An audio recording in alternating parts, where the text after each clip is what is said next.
Buenas tardes, hermanos, y bienvenidos a este pequeñito canal llamado César para Jesucristo.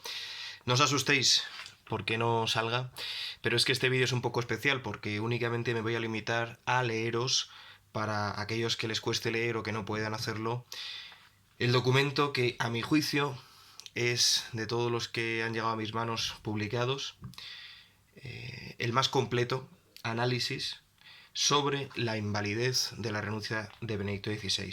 Hoy hace 7 años, hermanos. Fue en el año 2013 y, como subía en un vídeo de ayer, Benedicto celebró su última misa unos días después, en el miércoles de ceniza de aquel año, con el que de algún modo iniciaba no solo la cuaresma de aquel año, sino también muy posiblemente la cuaresma de la pasión de la Iglesia. Iniciaba el desierto en el que él sabía que iba a tener que estar durante un tiempo por designio de Dios Padre, y con él toda la Iglesia, con él todos los hijos de Dios que quieren obedecer a Dios antes que a los hombres, que tienen puro corazón, que tienen hambre y sed de justicia y que están dispuestos a perderlo todo con tal de no perder a nuestro Señor Jesucristo. Pues bien, hermanos, os dejo en la descripción de este vídeo tanto el documento que voy a leer, que se llama Es la hora, en su versión traducida al español, que hizo nuestro hermano Antonio José Sánchez, como también el original en inglés, que escribió Michael Steenbergen, doctor en filosofía, allá por el 19 de marzo de 2019, el año pasado, hermanos. Justo un día después del fallecimiento de don José Galat. Pues sin más, hermanos, voy a empezar a leerlo. Deciros que tiene bastantes frases en latín que yo voy a simplemente leer en castellano. Para el que esté interesado puede acceder al documento, como os digo, en la descripción, pero de esta manera agilizaremos un poco la lectura. Y al mismo tiempo deciros que también tiene el documento en total 16 páginas, contando las notas al pie, y 20 notas al pie de página. Algunas notas son simples referencias bibliográficas, y otras notas sí que son bueno, pues alguna idea adicional que también leeré en este audio. Lo voy a hacer de la forma más breve y ágil posible, pero al mismo tiempo también lo suficientemente despacio como para que bueno, pues podáis entender un poco qué es lo que quiere decir este autor llamado Michael, porque es un texto, a mi juicio, fundamental para todo católico. Si conocéis algún sacerdote que esté dudando sobre lo que está pasando en la Iglesia, que se sienta confundido, pues haríais muy bien en pasarle bien este documento, bien este audio-vídeo, porque creo que los argumentos que aquí se esgrimen, que aquí se presentan, son irrefutables a todas luces, hermanos. Así que sin más, vamos a empezar. En el nombre del Padre, y del Hijo, y del Espíritu Santo. Amén. Para ello nos encomendamos a la Santísima Virgen en su día de Lourdes, día en el cual quiso Benedicto anunciar al mundo esta novedosa decisión, como dice él, como veremos ahora. Día en el que quiso Benedicto pues dar cumplimiento a las Escrituras y, como dijo el profeta Simeón, propiciar una situación para que se pongan en evidencia las actitudes de muchos corazones. Por eso sé que lo encomendó a ella. No voy a hablaros ahora de cómo está Lourdes, hermanos, que sabéis que por orden de Bergoglio ha pasado a depender directamente del Vaticano, sin que su obispo diocesano pueda tener ningún tipo de gobierno sobre el santuario. Y bueno, pues es una pena, pero al final el corazón inmaculado de María triunfará. Bueno, perdonad, hermanos, que me haya extendido tanto. Vamos a encomendarnos a la Virgen. Dios te salve María, llena eres de gracia, el Señor es contigo. Bendita tú eres entre todas las mujeres, y bendito es el fruto de tu vientre, Jesús. Santa María, Madre de Dios, ruega por nosotros pecadores, ahora y en la hora de nuestra muerte. Amén. Nuestra Señora de Lourdes, ruega por nosotros. Ave María Purísima, sin pecado concebida. En el nombre del Padre, y del Hijo, y del Espíritu Santo. Amén. Empecemos, hermanos. El documento se llama Es la hora, escrito por Michael Steenbergen, doctor en filosofía, en la festividad de San José, patrón de la Iglesia, 19 de marzo de 2019.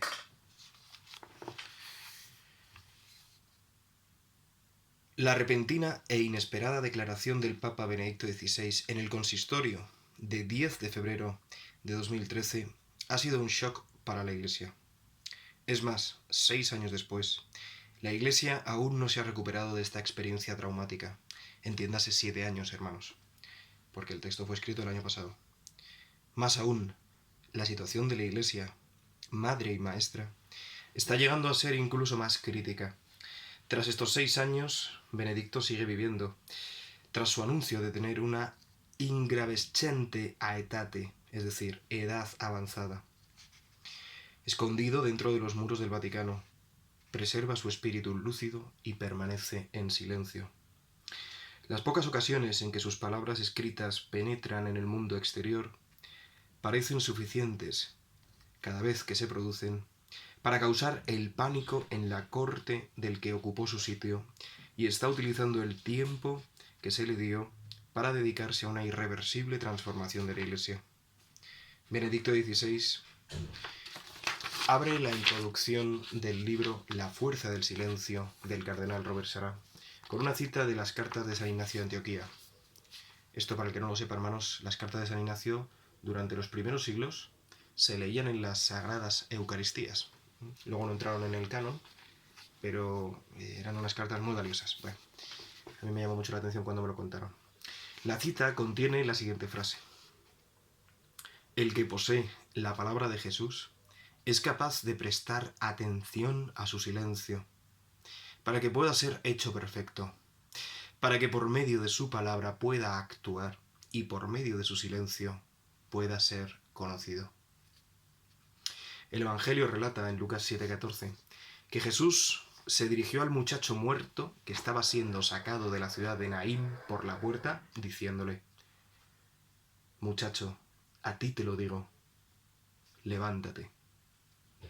Y a Lázaro, fallecido, le dirigió estas palabras en Juan 11:43: Lázaro, sal fuera. A esas palabras, para asombro de los circunstantes, el muchacho se levantó de su féretro y Lázaro salió, aún envuelto en sus vendajes de lino. Dios, por sí mismo, siendo por excelencia el que es, y por lo tanto el que sostiene la realidad creada, las palabras habladas por la palabra encarnada de Dios cambió la realidad de una forma rotunda en su más íntimo significado. Cuando el Colegio de Cardenales, reunidos en cónclave, hace una elección exitosa de un nuevo pontífice, el cardenal decano hace esta pregunta al elegido: ¿aceptas la elección canónica hecha sobre ti como sumo pontífice? Si el legítimamente elegido responde positivamente, normalmente diciendo accipio, es decir, acepto, esta expresión de aceptación del resultado de la elección tiene una consecuencia inmediata en la frontera de lo natural y de lo sobrenatural. Dios, como causa eficiente, causa efficiens, se une a la persona y a su oficio papal. Como la expresión de aceptación, también la expresión simétrica de la abdicación del oficio es una declaración de tipo especial. Las fórmulas tienen un efecto preciso y ontológico, es decir, un efecto en el orden del ser, inserto en la divina constitución de la Iglesia, con implicaciones jurídicas. A diferencia del caso de un comunicado de prensa, de una sentencia judicial o incluso de una declaración dogmática, en las fórmulas hay una proporcionalidad entre las palabras usadas y su efecto ontológico, es decir, en el orden del ser. Y aquí, una analogía parcial se aplica a las palabras pronunciadas por Cristo. Vamos a la nota al pie número 1, que reza así: una analogía parcial. en los casos en que el Evangelio se refiere a ello, las palabras de Cristo son la causa efficiens, directa, es decir, la causa automática. También en la aceptación del oficio y en la aplicación del mismo existe esa misma causa efficiens, no actuando arbitrariamente, sino en perfecto acuerdo con la expresión de la voluntad del elegido como sucesor de Pedro dentro del marco de la divina institución. Pues bien, si Cristo hubiera dicho, muchacho, a ti te lo digo, mueve tu brazo derecho, ninguno hubiera esperado que el muchacho se levantara. Igualmente, en relación con las palabras sal de la tumba, si Cristo se las hubiera dirigido a Marta, tampoco habrían esperado que Lázaro saliese de su tumba. Debido a esta proporcionalidad y a la invisibilidad del efecto sobrenatural, la Iglesia ha establecido un preciso marco ritual para la expresión de la aceptación del oficio petrino, con vistas a eliminar cualquier duda positiva, es decir, una duda razonada, una duda en atención a la razón. Sin embargo, para una abdicación no hay una forma ritual definida, y eso a pesar de que también en estos casos, y en ninguno más, el efecto que se debe derivar de ello es también único, expreso y determinado. De internes non judicat ecclesia. De acuerdo con esta máxima, las intenciones, puesto que ellas son internas y escondidas, no tienen relevancia en la Iglesia en la medida en que es una sociedad pública y jurídica. La intención solo es relevante en la medida en que se desprende objetivamente de las propias palabras. Dicho de otra forma, la intención del autor cuenta solo en la medida en que se haya manifestado externamente. También aquí se puede invocar una analogía parcial, en la teología sacramental. Nota al pie de página número 2. En la administración de un sacramento, el ministro actúa in persona Christi, es decir, en persona de Cristo, y es por lo tanto instrumental. Como se ve, esto es esencialmente distinto de la aceptación del oficio o cargo petrino. La validez de un sacramento, su ejecución sobrenatural, queda determinada por la actuación correcta del ministro, de acuerdo a los preceptos rituales de la Iglesia con respecto a la forma y a la materia. Facere quod facit ecclesia. Esto tiene mucho que ver, hermanos, esto lo digo yo, con el tema de la misa válida, con Francisco no. Esto es importante, ¿vale? Repito, la validez de un sacramento, su ejecución sobrenatural, queda determinada por la actuación correcta del ministro, de acuerdo a los preceptos rituales de la Iglesia, con respecto a la forma y a la materia. Por tanto, la intención es suficiente en la medida en que se manifieste externamente, mientras que la intención interna u oculta no es relevante. El Concilio de Trento formuló esto como sacramentum operat operere operato. La declaración de Benedicto XVI del 10 de febrero de 2013 fue abrupta y totalmente inesperada para una comunidad de oyentes de la comunidad mundial que no estaba preparada en absoluto. Desde el punto de vista de su autor, sin embargo, aquella fórmula había sido completamente ponderada. De acuerdo con su propio testimonio, que dice en latín, conscientia mea iterum et iterum coram Deo explorata, es decir, después de haber examinado ante Dios reiteradamente mi conciencia. Por eso debe así quedar claro, en estos momentos, que es sumamente importante, en la mayor medida posible, prestar oídos a las palabras de la declaración misma, en relación con su objetivo y significado único, para poder así establecer su efecto ontológico. Es decir, aquí el autor, hermanos, nos está diciendo que miremos, escuchemos, estudiemos, analicemos, discernamos las palabras de Benedicto XVI y su significado real. Vamos allá. Dice, la declaratio había sido redactada y recitada oralmente en latín por Benedicto en el consistorio del 10 de febrero de 2013. El texto se refiere 5 veces en total, 5 veces en total, al oficio papal. Las primeras 2 veces designa el oficio con la palabra munus, ¿de acuerdo? Que para el que no lo sepa significa oficio, ¿vale? Las siguientes 3 veces usa la expresión ministerium. Ministerio. Los traductores del Vaticano usaron ambos términos como sinónimos. En el periodo de tiempo inmediatamente siguiente a ese consistorio de 10 de febrero, muy poca atención mundial se prestó a la precisa formulación del texto debido al efecto shock que el mensaje produjo. Stefano Violi fue el primer autor que en su estudio de 2014, nota al pie de página número 3, vamos allá. El texto de Stefano Violi se llama The Resignation of Benedict XVI Between History, Law and Conscience, Theological Faculty of Emilia Romagna, Lugano, 2014. Bueno, lo tenéis en el documento, hermanos. Pues dice, Stefano Violi fue el primer autor que, en su estudio de 2014, apuntó una diferencia entre ambos términos. Él usa la diferencia entre ambos como una llave para explicar el texto y su armonía interna, sin ir, sin embargo, más allá en relación a las consecuencias posibles y fácticas de tales diferencias.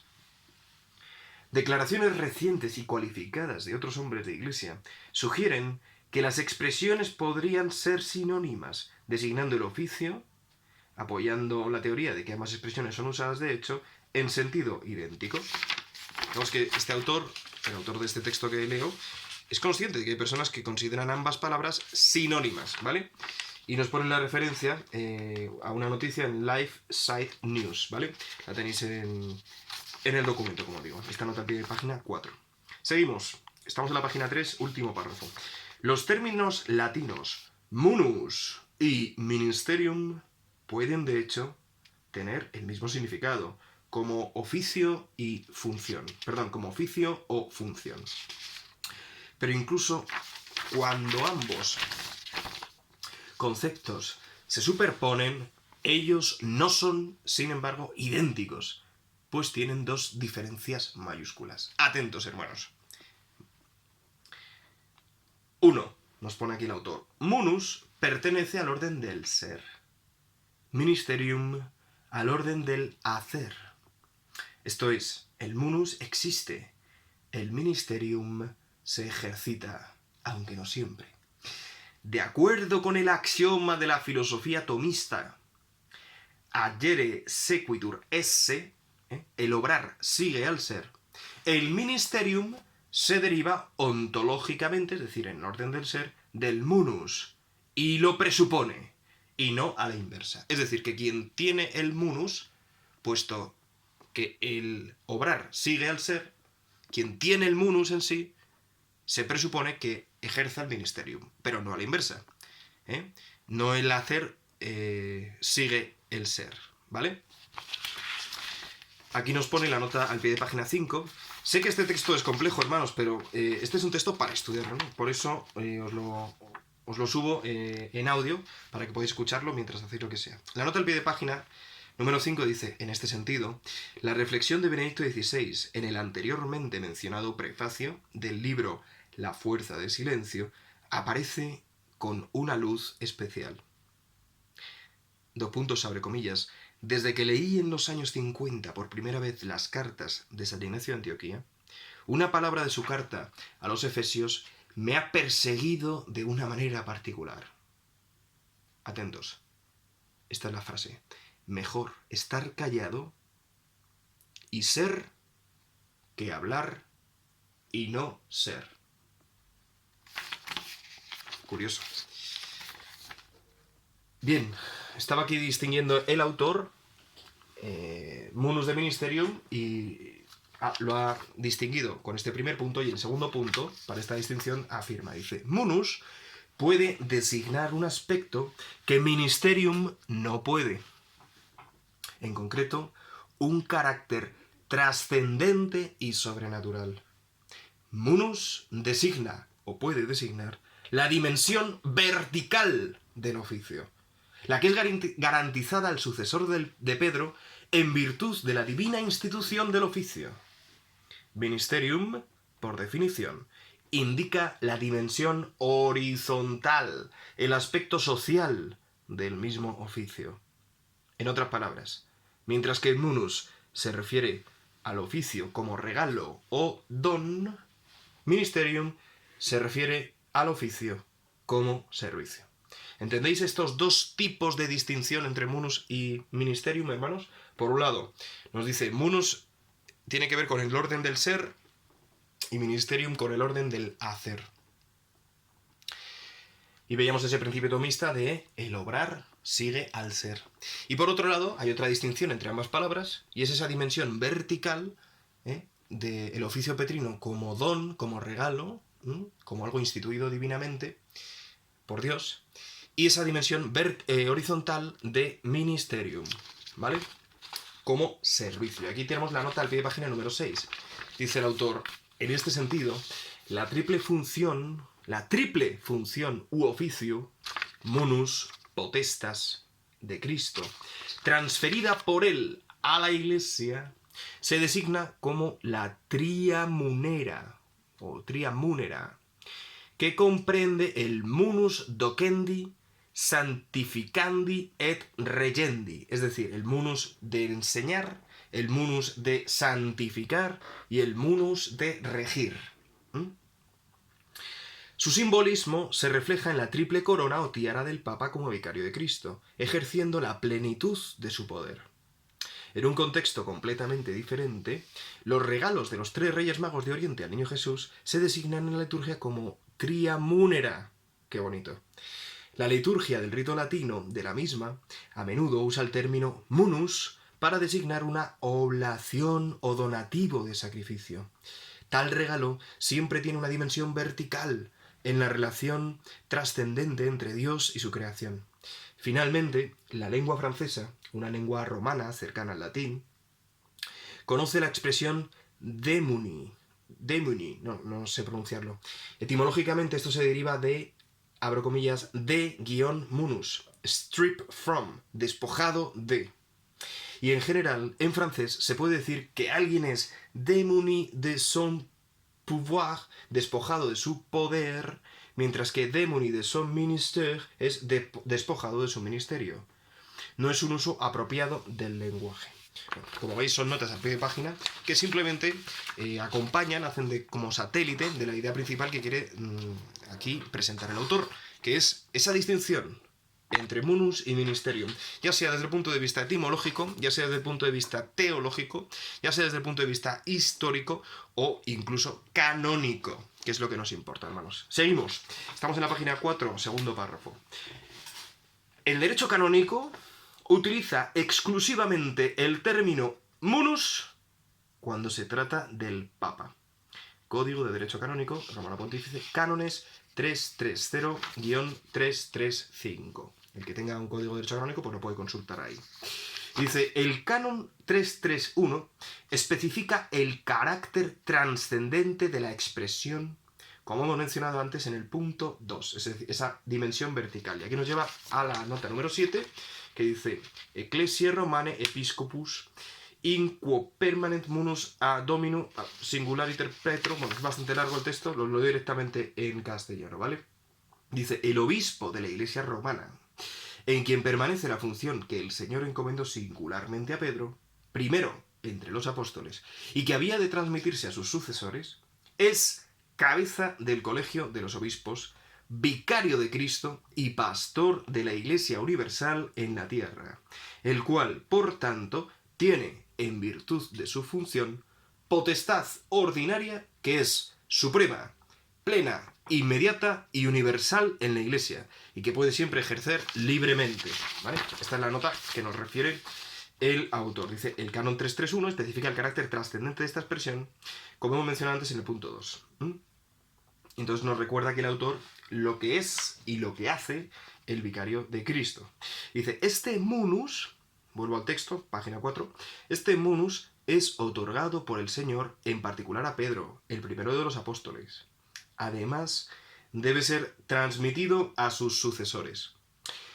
Universi Dominici Grace, la Constitución Apostólica, que regula el periodo de sede vacante y el cónclave, se ocupa en su capítulo 7 de acceptazione, proclamazione et initio ministeri novi pontificis, es decir, de la aceptación, proclamación e inicio del ministerio del nuevo pontífice. El término ministerium aparece exclusivamente en este lugar de la Constitución y se usa claramente en coherencia con los 2 puntos estipulados arriba. El que se ha convertido en nuevo pontífice en el orden del ser comienza con la ejecución en el orden del actuar de su ministerium. La cuestión que surge es la siguiente. Atentos, hermanos, hemos llegado a un momento importante de este documento y de este audio. La cuestión que surge es la siguiente. ¿Es Benedicto consciente de la diferencia existente entre ambos sustantivos y emplea ambos términos de manera distinta o las emplea de forma sinónima? El texto contiene 3 claves para encontrar respuesta a esta pregunta. Hermanos, esta es la clave, ¿vale? Si Benedicto, perdonad que haga este inciso, pero creo que es necesario, si Benedicto utiliza munus y ministerium como sinónimos, la situación es una. Y si no los utiliza como sinónimos, la situación es otra. Entonces, para saber en qué situación estamos, para saber si es válida o inválida su renuncia, para saber si él sigue ostentando el munus petrinus, debemos saber si utiliza munus y ministerium como sinónimos o no. Y el autor responde a esta pregunta. Espero que hayáis entendido un poco todo. De momento esto ha sido como introducción. Va a quedar un vídeo largo, no me importa, porque creo que es absolutamente crucial, hermanos, que sepamos bien qué está pasando desde este punto de vista. Bien, último párrafo, página 4. Dice, primeramente, en la formulación del objeto al que renuncia, perdón, Benedicto añade una especificación. Por sí misma, esta especificación no es necesaria, y su objetivo debe ser, por tanto, clarificar y particularizar el objeto. Porque dice que él renuncia al ministerium de obispo de Roma, sucesor de San Pedro, que me fue confiado por medio de los cardenales el 19 de abril de 2005. Atentos, por favor, hermanos.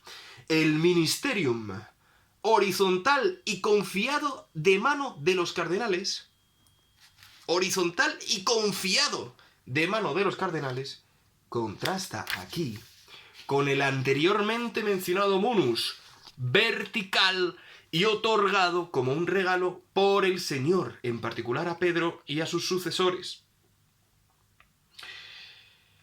Sigo, hermanos, aunque querría hablar, pero sigo. El texto contiene una segunda clave.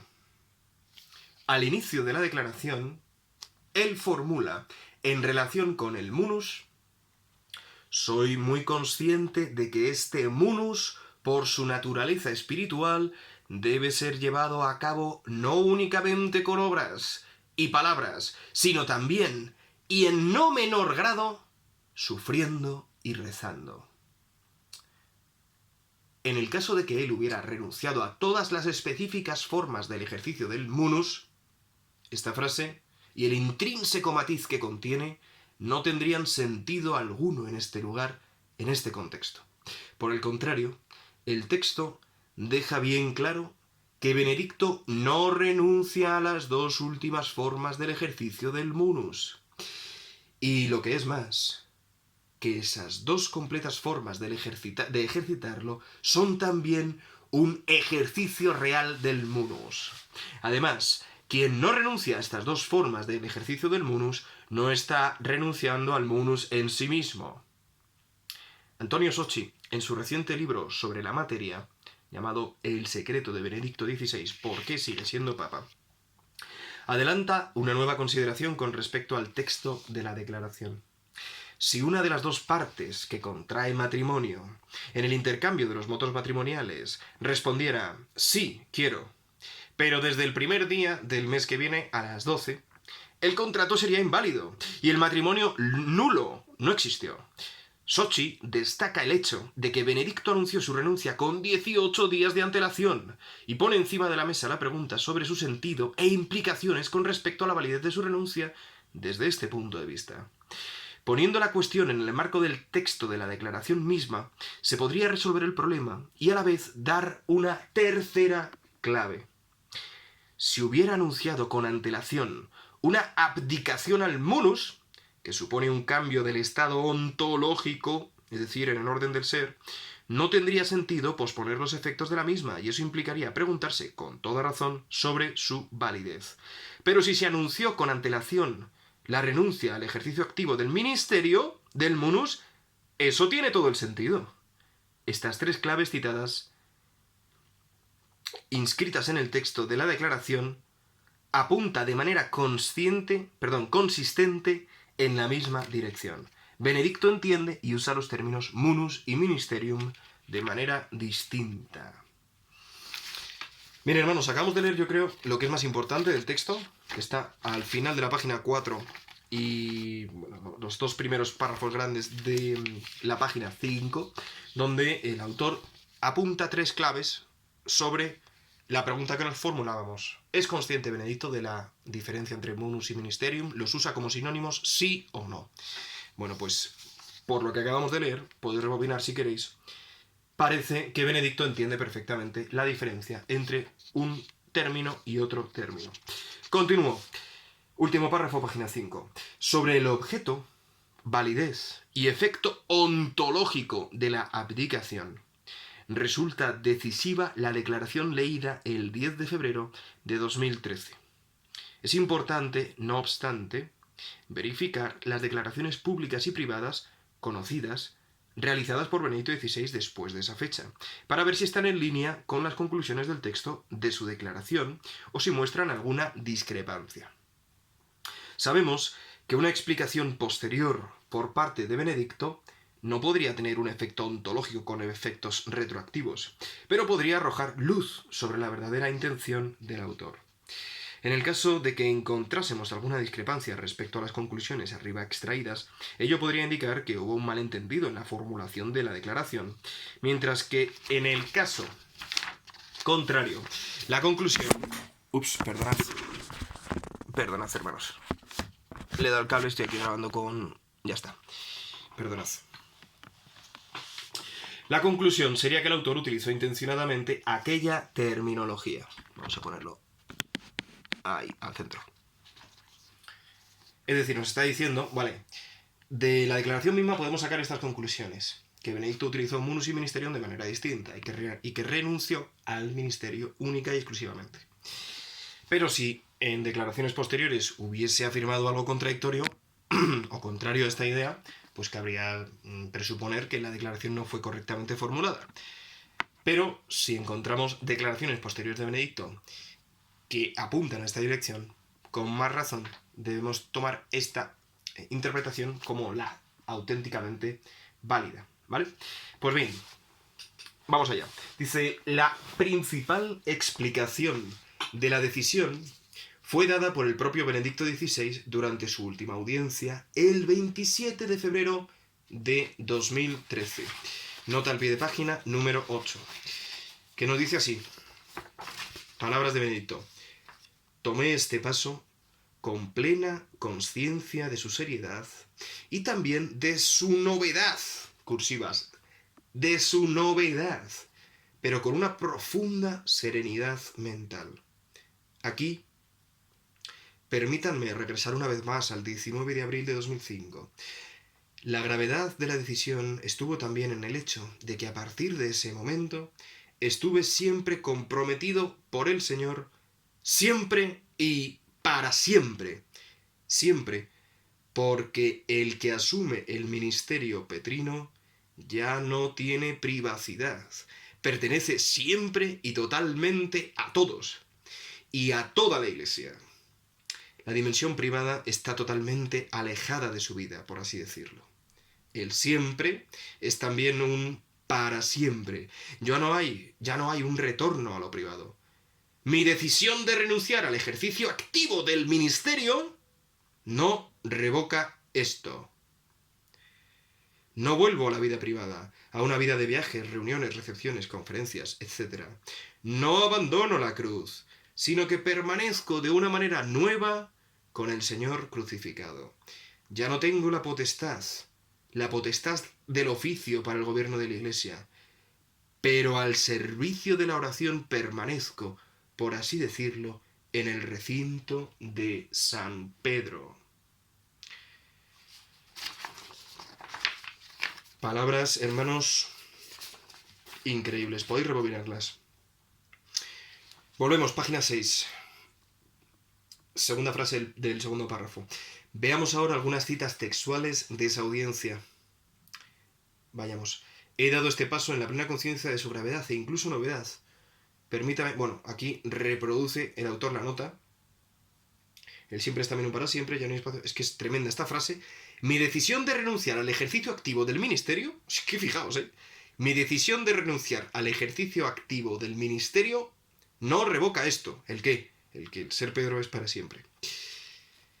Dice, muchos elementos emergen de este texto, dice el autor. Primero, Benedicto considera este paso como una novedad. A la vista de los precedentes históricos de las abdicaciones papales, por ejemplo el del Papa Celestino V, alias Pietro del Morrone, en 1294, cita 9, perdón, la fórmula de su abdicación fue la siguiente. Está en latín, hermanos, podéis leerla en la nota al pie de página número 9. Empieza con ego, Celestinus Papa Quintus mortus ex legitimis causis, etcétera, etcétera, etcétera. Bien. La podéis leer, hermanos, en la nota al pie de página número 9.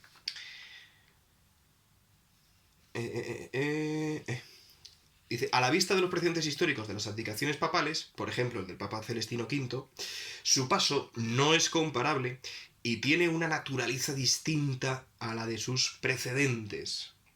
Además, Benedicto se considera a sí mismo ligado para siempre a la vocación de sucesor de Pedro. No hay vuelta atrás para él. Él especifica a qué renuncia: al ejercicio activo del ministerium y a la potestad de oficio expresada en el gobierno de la Iglesia. Y especifica también a qué no renuncia: a la cruz, el servicio y el sufrimiento, y el servicio de la oración. Esta cuádruple especificación está perfectamente en línea con la declaración de 10 de febrero, con la cuádruple especificación del executio muneris, non solum agendo et locendo, sed non minus patiendo et orando. Es decir, no solo haciendo y hablando, sino sufriendo y rezando. Dice, él renuncia a las primeras dos, hacer y hablar, modos activos del ejercicio del munus, pero continúa ejerciendo las dos últimas, sufriendo y rezando, que son las dos formas silenciosas y escondidas del ejercicio del munus. Nota al pie de página número 10. Antonio Socci comenta en su libro mencionado, El secreto de Benedicto XVI, ¿por qué sigue siendo papa?, que Benedicto mismo motivó la opción de la primacía de la oración con un llamamiento particular. Lo expresó en su último discurso de Angelus el 17 de febrero de 2013, con motivo de la transfiguración de Cristo en el Tabor. El texto es el siguiente, palabras de Benedicto. Meditando en este pasaje del Evangelio, la transfiguración, podemos extraer de él una enseñanza muy importante. En primer lugar, la primacía de la oración, sin la cual todo el compromiso del apostolado y la caridad se reduce al activismo. En la Cuaresma, aprendemos a dedicar el tiempo adecuado a la oración personal y comunitaria, lo que da aliento a nuestra vida espiritual. Además, la oración no es un aislamiento del mundo y sus contradicciones, como Pedro quería hacer en el Tabor, sino que la oración conduce al camino, a la acción. La exigencia cristiana, ha escrito en el mensaje para esta Cuaresma, consiste en un ascenso continuo a la montaña del encuentro con Dios, para luego descender y traer el amor y la fuerza que provienen de ella para servir a nuestros hermanos y hermanas con el mismo amor de Dios. Queridos hermanos y hermanas, Siento esta palabra de Dios de una manera especial dirigida a mí en este momento de mi vida. Gracias. El Señor me llama a escalar la montaña, a dedicarme aún más a la oración y a la meditación. Pero esto no significa abandonar la iglesia. De hecho, si Dios me pide esto, es precisamente porque puedo continuar sirviéndolo con la misma dedicación y el mismo amor con el que he tratado de hacerlo hasta ahora, pero de una manera más adecuada para mi edad y a mi fuerza. Rebobino un poquito, hemos acabado la cita. Decía, él renuncia a las dos primeras, hacer y hablar, modos activos del ejercicio del munus, pero continúa ejerciendo las dos últimas, sufriendo y rezando, que son las dos formas silenciosas y escondidas del ejercicio del munus. Las palabras de la última audiencia general de Benedicto, el 27 de febrero de 2013, están, pues, en perfecta armonía interna con su declaración de 10 de febrero del mismo año. Entre ambos momentos públicos, de sus alocuciones del 10 y del 27 de febrero de 2013, se inserta el acto de despedida al clero romano del 14 de febrero de 2013. Nota al pie número 11. Tenemos ahí la nota en sí, ¿vale? De la web vatican.va. Este acto contiene solo una breve referencia a su declaración del 10 de febrero. Benedicto usa la expresión ministerium antes de abandonar el ministerio petrino. El término munus no aparece. Finalmente, hay una correspondencia de 2014 entre el vaticanista Andrea Tornielli con ocasión de la especulación mundial sobre una supuesta abdicación bajo presión externa y un complot internacional que harían inválida la eventual renuncia. La carta de Tornielli, en su pregunta precisa, es desconocida. La respuesta de Benedicto, fechada el 18 de febrero de 2014, sí existe, de 2014. Escribe breve y concisamente: no hay la menor duda sobre la validez de mi renuncia al ministerio petrino. La única condición de validez es la plena libertad de decisión. Confirma, por tanto, su renuncia expresada el año anterior, usando de nuevo la expresión ministerium. Aquí hay dos notas al pie de página, 12 y 13.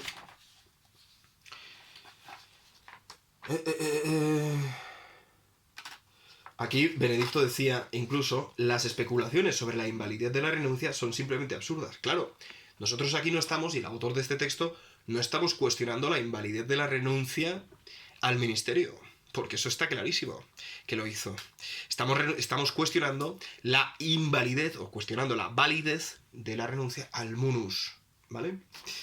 Benedicto evita, nota al pie de página número 13, Benedicto evita responder de manera clara y directa a la pregunta clave que está en la base de la consulta de Tornielli. Imaginemos que hubiera dicho, por ejemplo, mi renuncia ha sido libre, independientemente de la eventual presión externa.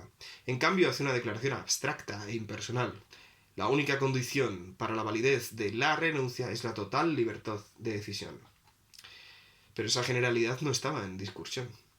A continuación, la formulación deja espacio expresamente para la presencia de presión externa, documentada en otro lugar, independientemente de su influencia final en su decisión. Las palabras de Benedicto han sido incorrectamente traducidas en la versión inglesa ampliamente difundida. La única condición para la validez de mi decisión es la completa libertad de mi decisión. La frase ha sido parcialmente personalizada, como resultado de lo cual este hecho ha pasado desapercibido. Podéis ver aquí, nos lo pone el autor en la nota al pie de página número 13, la referencia al texto original en italiano, ¿vale? Porque él expresó originalmente la única condición para la validez de la renuncia es la total libertad de la decisión. Es decir, que cuando le preguntaron a él si había sido libre, él dijo, la condición para la validez es que se dé libertad, ¿vale? No dijo para la validez de mí. Pero bueno, esto es una cuestión, podríamos decir, complementaria. Lo importante y crucial de este audio y de este documento es que, en virtud de las palabras de Benedicto, tanto de su declaración como de sus posteriores manifestaciones públicas y privadas a esa declaración, nunca renunció al munus petrinus, que es perfectamente el orden del ser Pedro, del ser vicario. Seguimos, página 7, párrafo 2. Las palabras son una forma de comunicación, las imágenes, otra. Una comunicación coherente exige conformidad de la comunicación oral y visual. Consideremos esta forma de comunicación complementaria, visual, después del 28 de febrero de 2013. Primeramente está su opción de residir en Roma. La localización del monasterio Mater Ecclesiae dentro del Vaticano corresponde al executio muneris patiendo et orando, es decir, al ejercicio del munus sufriendo y rezando. Luego está el uso de las vestimentas blancas papales y el mantenimiento del nombre escogido en el momento de la aceptación a Scipio en 2005. La elección de un nuevo nombre tiene un significado profundo. Como es usual en la tradición cristiana, un nombre nuevo presenta una realidad nueva que trasciende la naturaleza. Así, en este caso, la transformación de Simón Bar Jona en Cefas. Por cierto, este prefijo bar o ver es hijo de, ¿vale? Por eso hay tantos apellidos en italiano y en castellano que empiezan con ver, ¿vale? Hay un montón. Simón Bar Jona es Simón hijo de Jonás. Bien. Dice, así es el caso concreto de la transformación de Simón Bar Jona en Cefas. En este caso, Joseph Ratzinger eligió conservar su nombre papal, Benedicto XVI. La novedad atribuida por Benedicto a este paso queda así iluminada incluso más claramente. El monje ermitaño Pietro del Morrone, alias Celestino V, nunca vistió las vestimentas blancas papales después de su abdicación en 1294, y su sucesor Bonifacio VIII le encerró en un lugar seguro fuera de Roma.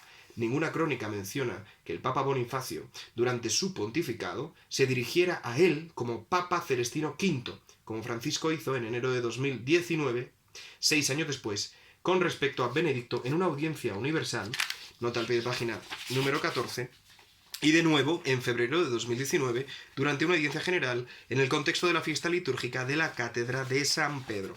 Allí tenéis las referencias a estas dos menciones que hace Bergoglio de Benedicto como Benedicto, ¿vale?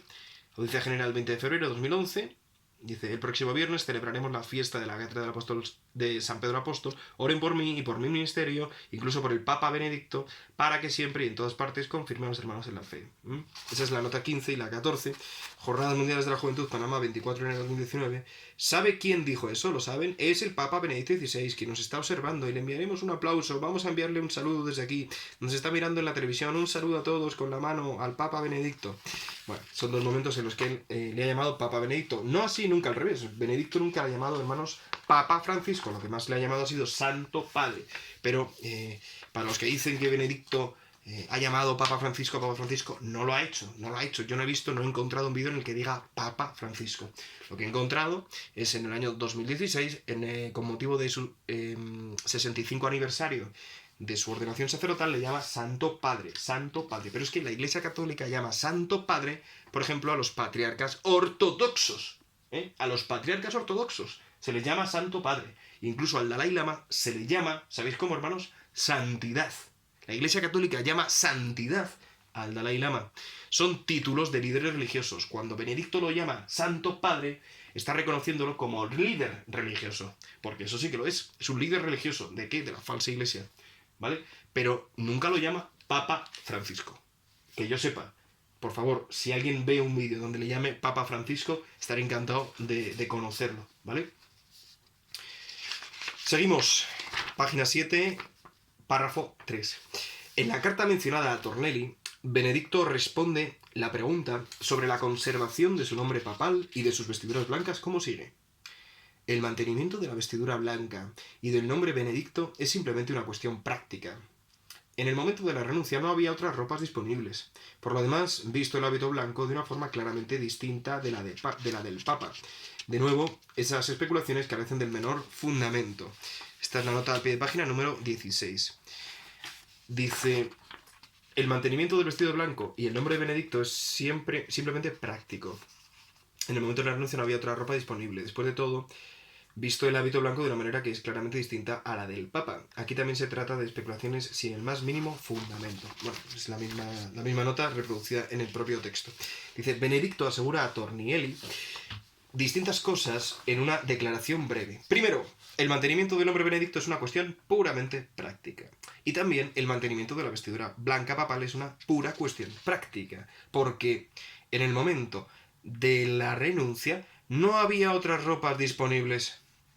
Solo ha dejado de ponerse la muceta, que es esto que se pone en los hombros, ¿vale? Que por cierto, negrita, que por cierto significa el hacer del Papa, como labrador de la viña del Señor. Nota del traductor, ¿vale? Esto lo pone Antonio José. ¿Cómo es que el Papa, en la ciudad de Roma, en el año 2013, no pudo encontrar un diferente color de hábito con ocasión de su renuncia, anunciada varias semanas antes? De hecho, ha seguido vistiendo el hábito papal blanco por 6 años ininterrumpidos, ahora 7, incluyendo incluso el abrigo blanco a veces. Solo hay una conclusión seria posible respecto de esta respuesta. Benedicto, en el momento de escribirle a Tornielli, no podía hablar, por alguna razón que desconocemos, y es por ello por lo que él da respuestas que son grotescas, de forma que no puedan ser tomadas en serio. A ver, es que Benedicto se lo dijo, es que no hay otras sotanas en el Vaticano, no hay sotanas negras. En fin, finalmente está el hecho de que Benedicto continúa dando su bendición apostólica después de febrero de 2013. Esta bendición es a menudo dada por el Papa al final de sus cartas y es una prerrogativa del sucesor de Pedro. Nota al pie de página 17. Ahí lo tenemos, lo que es la bendición apostólica. Os lo resumo muy rápido. Solo la puede dar el Papa o también el obispo en 3 momentos especiales del año, ¿vale? Tenéis ahí todas las especificaciones en Wikipedia, viene muy bien, la verdad. ¿Qué es una bendición apostólica? ¿Vale? Solamente el Papa reinante la puede dar y los obispos en 3 días del año, pero Benedicto la da constantemente, ¿vale? De hecho, no da otra. La bendición también puede ser dada por otros cuando ellos reciben la delegación para hacerlo. En ese caso, sin embargo, sigue siendo la bendición del Papa y no puede ser subdelegada a otro. Benedicto XVI cierra una carta de noviembre de 2017 al cardenal Brad Müller con su bendición apostólica. Sin munus no cabe dar la bendición apostólica. Y nos reproduce aquí en el texto, en la página 8, un fragmento de esta bendición, ¿no? Dice en alemán, mit meinem, no sé alemán yo, apostolischen Segen debe ser bendición, bin ich. Benedicto XVI. Bien, líneas finales de la carta de Benedicto XVI del cardenal Brad Müller en 2017 con mi bendición apostólica. Ahí viene la traducción. Perfecto. Seguimos, hermanos. El canon 332 del Código de Derecho Canónico 1983, la última edición que se ha hecho, trata en su apartado segundo, su parágrafo segundo, de la abdicación papal. Se lee, leo directamente en castellano. Si el romano pontífice renunciase a su oficio, ahí pone muneri suo, se requiere para la validez que la renuncia sea libre y se manifieste formalmente, es decir, con la forma correcta, pero no que sea aceptada por nadie. Este canon reemplaza el canon 221 del previo Código de Derecho Canónico de 1917, que decía lo siguiente: si sucediera que el romano pontífice renunciara, para la validez de su renuncia no es necesaria la aceptación de los otros cardenales o de otros. Bien, la comparación entre los dos cánones muestra la existencia de numerosos cambios. Y está vigente el del 83, hermanos, como dice el código al principio. La renuncia debería producirse de acuerdo con la nueva edición del Código de Derecho Canónico, de forma libre y ser expresada debidamente. La expresión latina rite podría ser traducida como rituariamente. Además, la expresión muneri suo como objeto de la renuncia ha sido añadida explícitamente. El Código de 1983 fue promulgado por Juan Pablo II, siendo prefecto de la Congregación de la Doctrina de la Fe, en ese momento el cardenal Joseph Ratzinger. Es difícil de imaginar que tal modificación podría habérsele escapado, y es aún más difícil de imaginar que a ese mismo hombre, conocido por ser alguien que ponderaba cada palabra que pronunciaba en su carrera eclesiástica, en su condición de papa, el 10 de febrero de 2013 no habría consultado el derecho canónico antes de dar ese paso decisivo de la renuncia. Benedicto remarcó durante su última audiencia general: he dado este paso con plena conciencia de su gravedad e incluso de su novedad. No hay, por tanto, precedente para este paso que marca una singularidad histórica. lo que es coherente con la expresión renunciatio ministeri, expresada en su declaración de renuncia del 10 de febrero de 2013, que no estaba prevista en el Código de Derecho Canónico. Lo que sí estaba previsto era la renunciatio muneri del Pontífice Romano en el canon 333, parágrafo 2. Es decir, la abdicación de Benedicto no fue conforme al derecho canónico. ¿Habéis entendido, hermanos? El Código de Derecho Canónico expresamente dice, si el Papa quiere renunciar al muneri su, a su munus, debe expresarlo formalmente. Eso fue una añadidura, ¿vale? Tanto la palabra muneri como el formalmente de Juan Pablo II y de Benedicto y de Joseph Ratzinger, entonces en el año 83. Bien, pues el Papa Benedicto XVI declaró el 10 de febrero de 2013 su decisión de renunciar a su ministerio papal en lo tocante a lo activo y público, executio muneris, ejercicio del munus, haciendo y hablando, al ejercicio de su potestad de oficio, potestas officii. Sin embargo, declaró también su decisión de continuar ejerciendo su ministerio como un silencioso y escondido executio muneris, sufriendo y rezando. De ambos textos y contextos emerge la idea de que las expresiones munus y ministerium han sido deliberadamente interpretadas y empleadas por él de manera diferente. No hemos encontrado ninguna razón para asumir discrepancia alguna entre la intención objetiva expresada en ambos textos y su intención subjetiva.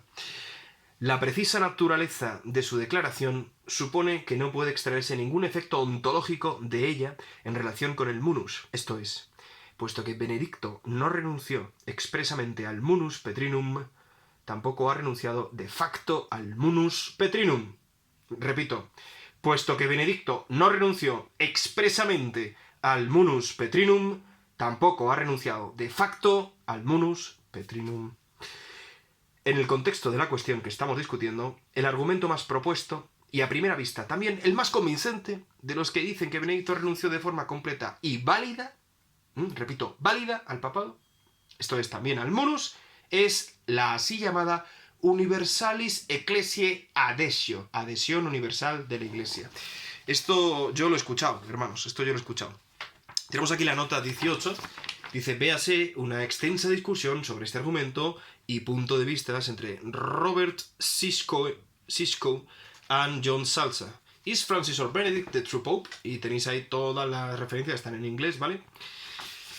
Pues bien, aquí en el párrafo, página 9, penúltimo párrafo, dice, nos enuncia lo que significa este argumento, ¿vale? El argumento Universalis Ecclesiae Adhesio. Dice que la pacífica y universal aceptación por parte de la Iglesia, empezando por el Colegio de Cardenales y Obispos, del elegido en un cónclave legítimo, sería un signo infalible y a la vez efecto de una legítima elección de un sucesor de Pedro.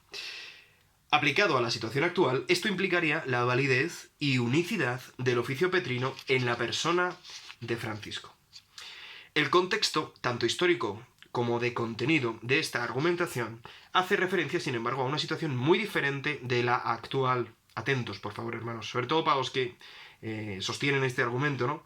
Y piensan que Francisco es papa legítimo porque ha sido aceptado universalmente por la Iglesia, por cardenales, obispos, sacerdotes, etc. Aunque sea universalmente hay que ponerlo entre comillados porque no todos. Pero, aún así, evidentemente la mayoría lo aceptan, ¿no? O eso es lo que dicen.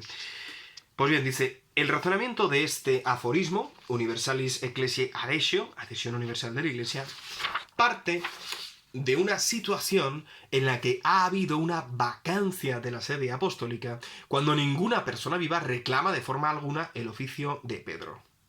La pregunta que importa aquí sería, ¿sería posible que la aceptación universal transformara una declaración de renuncia al ejercicio del ministerio, del hacer y de hablar, agendo et loquendo, en una abdicación real y válida del oficio petrino? ¿Habéis entendido? O sea, la pregunta es, bueno, ¿este aforismo, esta aceptación universal de la Iglesia, haría válida una declaración de suyo inválida? No estamos preguntando si hace válido el cónclave en el que fue elegido Bergoglio, no. Si hace válida algo que de suyo es inválida, como hemos visto por toda la argumentación de la distinción entre munus y ministerium.